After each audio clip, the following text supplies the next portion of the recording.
Hello, everyone who has arrived in the last couple minutes. This is Heather Johnson, one of the Fulbright Program Advisors here at U of M. I just want to make sure that you are all able to see the first slide and are able to hear my voice. If you're able to hear me and everything's coming through 5x5, please just, if you could pop into the chat bar and just say, hey, yes, I hear you, I can see things, that'd be helpful. Thanks.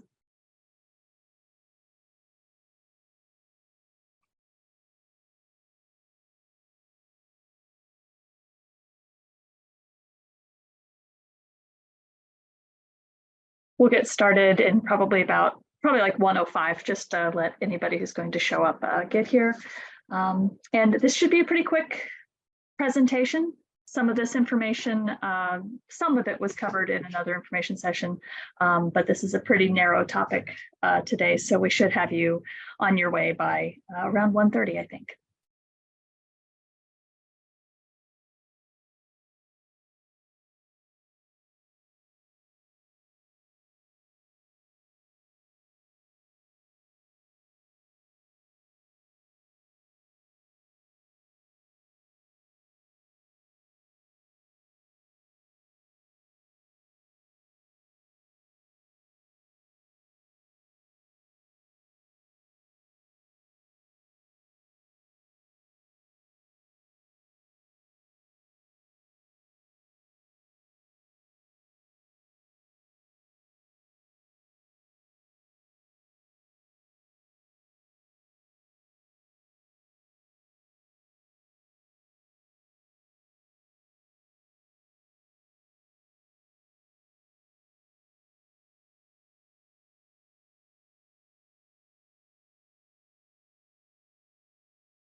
All right, I think that we are at a point that everybody who wants to be here is here, but we can get going in any case.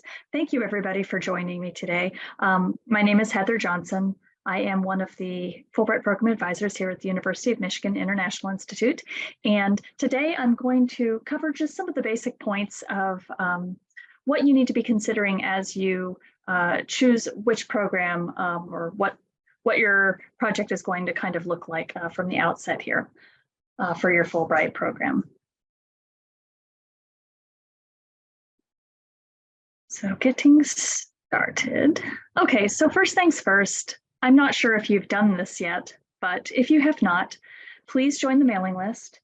And then the second point, very important, if you have not yet joined the resources site on Canvas, this is the nexus of all of the information about the process here on campus. We send announcements through the Canvas site.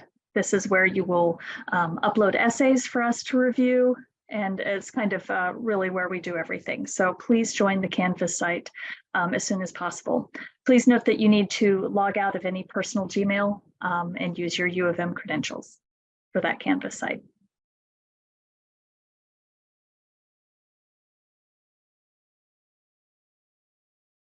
Sorry, we had a couple more people joining. Hello, welcome everybody. Okay, so yes, as I mentioned, please join the mailing list. And if you have not yet joined the resources site on Canvas, please do so.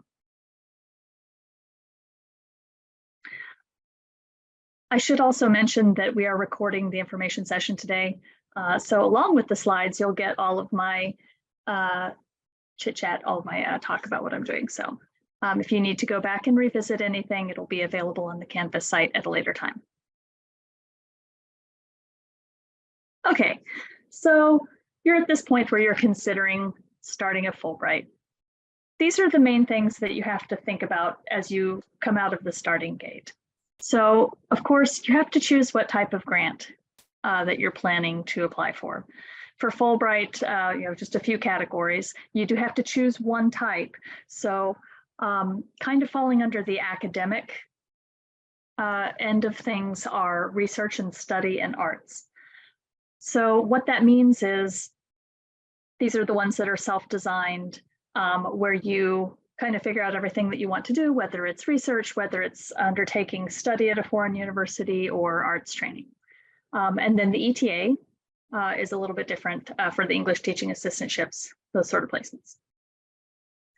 You'll want to look at the different countries that are available. Again, you have to pick one type of grant and one country for application. So you will want to make sure that you've really had a look at what different countries are available out there and that you've really selected one that's really suitable for what you're planning to do.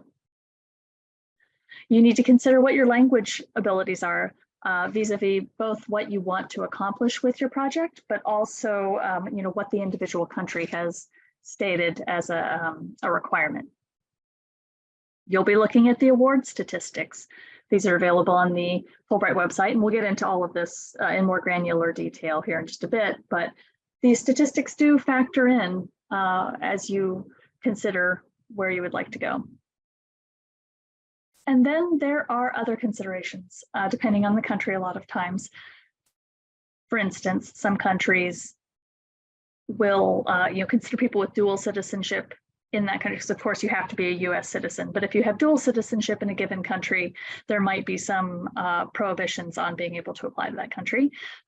There might be other things that come into play with individual countries, depending on field of study, et cetera, that sort of thing. And then the other one, and probably the most important, which is why it's screaming at you in all caps, is where do you want to be post-Fulbright? If everything goes according to plan and you're able to do this Fulbright and you find yourself at the end of it, that's not the end of the line. You want to be thinking about, okay, now I've done this Fulbright. Where do I go? And did it help you get to where you want to go? Okay, so let's drill into the types of grants a little bit more. It's possible that you've already reviewed this information, so I apologize for repeating things that you already have a handle on. But basically, these are the three main categories: the study research, the arts grants, and then the ETAs. And there are some key differences between them. For the study research, we'll just come out swinging with those. So you have a choice of what you would like to do.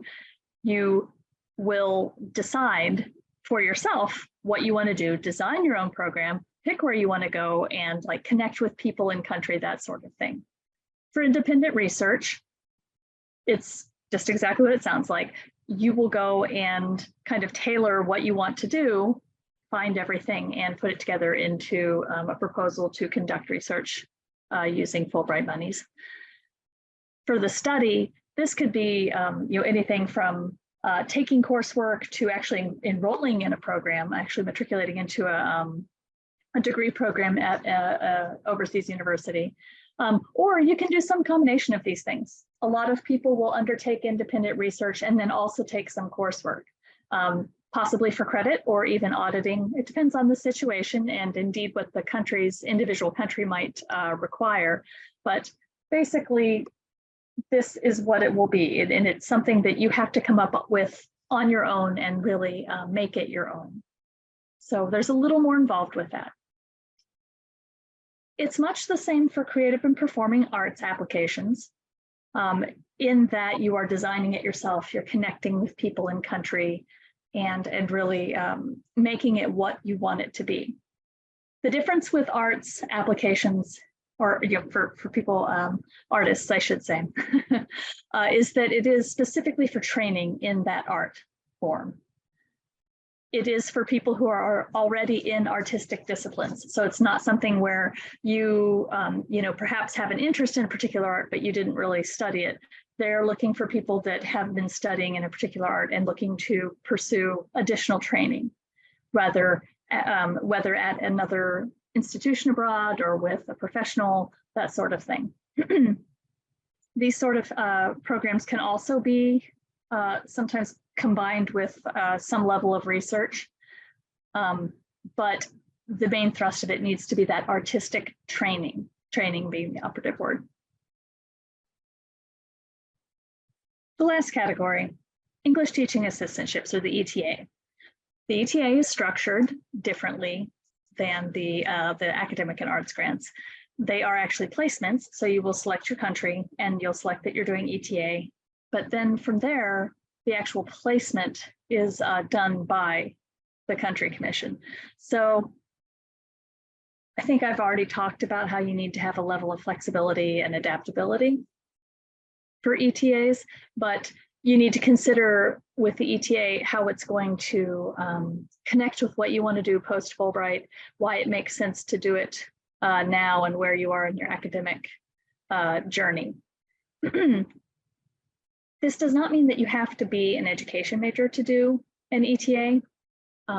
In many cases, they're kind of looking for people that are thinking about teaching in some capacity in the future, whether as a teacher or a professor or something to that effect. But at the very least, you'll have to demonstrate some interest, some genuine interest in teaching, and make the case for that. Depending on the country, there might be more requirements for like a higher level of interest in teaching or plans to teach, but that's not always the case, and it depends on the country. Generally speaking, the application for the ETA is more streamlined. It's a little quicker process. Things are just a little bit less involved.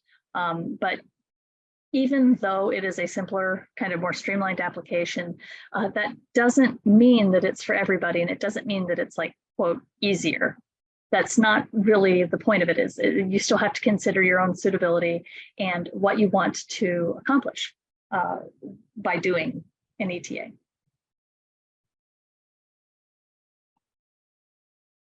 Okay. It is of, shall I say, the utmost importance. It is extraordinarily important for you to be very aware of what different qualities different countries have, which is to say what you're able to accomplish, the suitability of a given country. If you have several places that might fit the bill for various reasons, you'll need to carefully compare things and really ensure that it is a good fit with what you want to do and what the country has said that they want in terms of qualifications. And if they're offering something that works for your trajectory. So review the country summaries.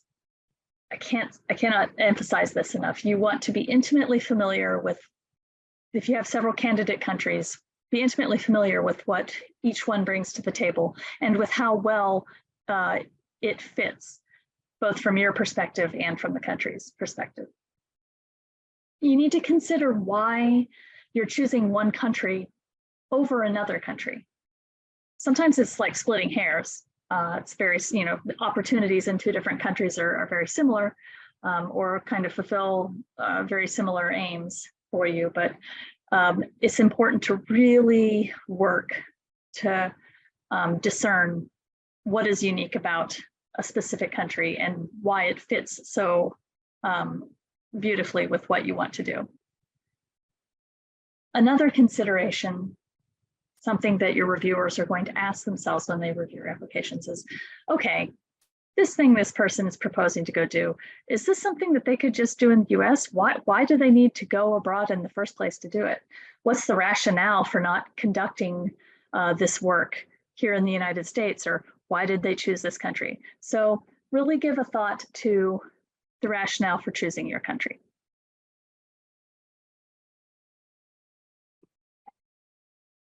Okay, foreign language abilities.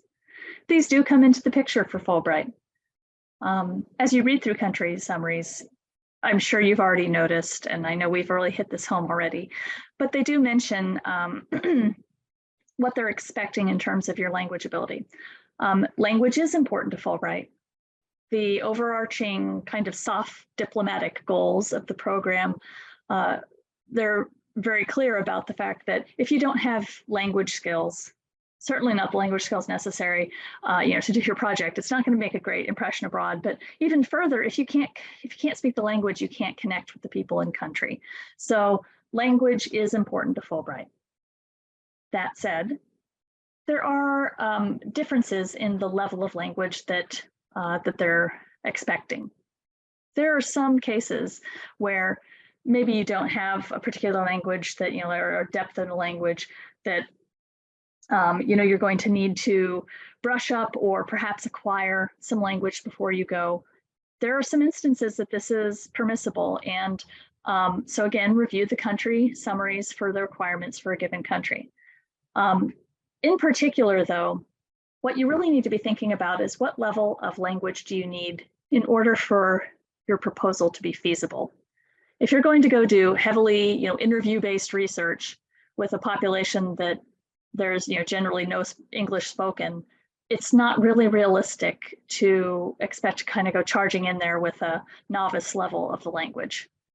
Even if you have some research or some translator assistance, that's not really something that is going to be easily written in. And in fact, they aren't really going to be looking for that. You need to have the language skills to conduct what you're doing. And so you have to be able to make that case. So really think about it with a critical eye, look at it with a critical eye. If you were reviewing your own application and what you're proposing, is it realistic? So depending on the country, either the things that they have stipulated, the language requirement that they've stipulated, or what your individually designed project demands, that's where your language needs to be. In terms of countries that don't require any, and so you'd be acquiring skills from zero, these are typically more for ETA. Like it seems like there are more ETA opportunities that have a less stringent language requirement. So it is possible, because you will apply for this, your application is obviously it's due in the fall. It's going to be a while before you go abroad. You have a chunk of time before you go, and they know this. So they know that you can acquire some language before you go. You're not going to be able to start from zero and go to a heavy interview-based research project, but you could possibly acquire what you need to go and serve as an ETA in a given country. So again, read the country summaries, see what they have to say about it, evaluate what your situation is, and it is possible to propose to acquire kind of that hospitality or conversational level of the language before you go. And of course, you can always bounce these situations and ideas and issues off of us, your advisors.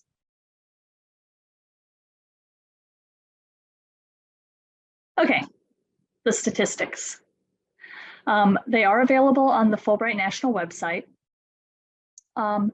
They have it's basically just a database search. You can pull up the country, the university you applied from, or the institution, field study type of grant.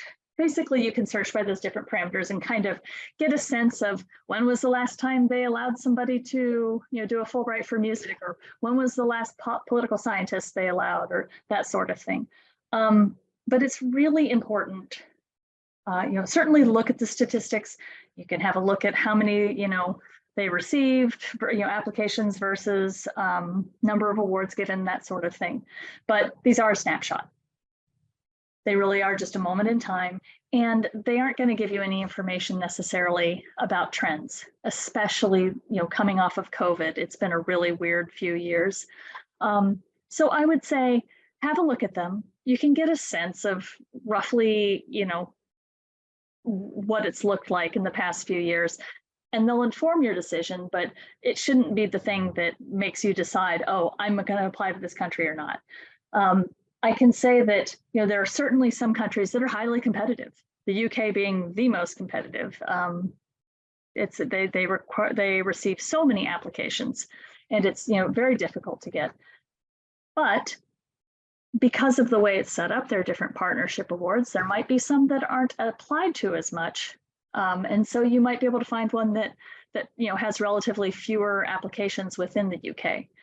But the big thing, what I'm really trying to get to you is you want to think about the suitability for what you're doing, right?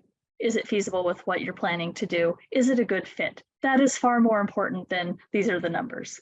So if you have an ironclad reason that you cannot do your project in any other country but Germany or the UK, or just picking a couple from the hat, if you have a really, really good rationale for that, then don't let the numbers dissuade you. But at the same time, if you have a little bit of more latitude in terms of location, then it might figure into the picture a little bit more. Oh, hey, this country gets a lot more than this country that speaks the same language. So we can help you kind of hash through things, but have a look at them, but don't base everything based on the numbers there.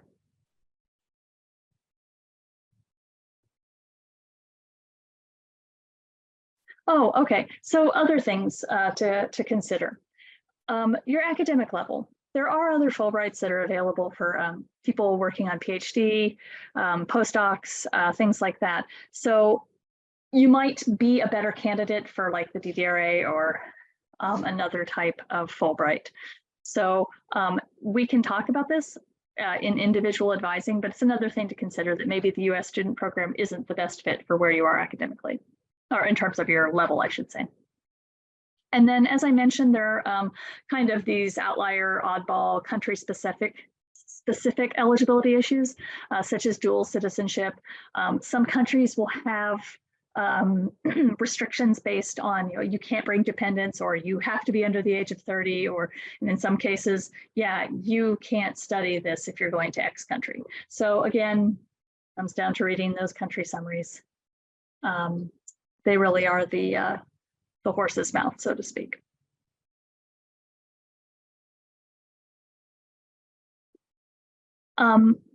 Just letting you know kind of what's coming down the pike. We have a few more information sessions coming up on the 29th of March. If you're planning to do a research project, the Independent Research Fulbright, this is going to be a very important information session for you to attend. My colleague, Dr. Ann Takata, is the primary advisor for research applicants, and she kind of has her own, kind of rubric and steps and ways that she likes to run the research applicants. So if you're planning on doing a research Fulbright, definitely mark your calendar and plan and register to attend the one on the 29th. And then also on April 11th, we will be doing one for connecting with people in country. So building your project network. So affiliates and other people that you might connect with to kind of build support for your project. This isn't something for ETA applicants, but it is for people who are maybe doing research or study and kind of need to figure out where to go with connecting with people. For those of you who are ETA applicants, don't worry, we'll be adding more information sessions specific to ETA. We just have not plugged them into the schedule yet, but there'll be a similar format as this. So hopefully we can get a chance to cover things for you too. Oh, hi, this is us. We're your advisors. We are here for you. And if you would like to meet with us, here is the relevant information. You can always shoot us an email, but then we also have our advising, and it's linked elsewhere. I know you can't access the link right now, but it's listed on the II website. It's listed on the Canvas site. Go ahead and get in there. I'm going to add more time for myself, but my colleagues have some time in there right now. We want to meet with you. We want to discuss your individual questions and concerns and kind of get you rolling. So please, please, please feel free to select an advising time that works for you so that we can walk you through things. And then I'm going to stop the recording in just a moment. And if you have, we'll open it up to Q&A. If you would like to just put your questions into chat, I will go ahead and answer them while we're talking. So let me go ahead and stop my recording and we will get going here.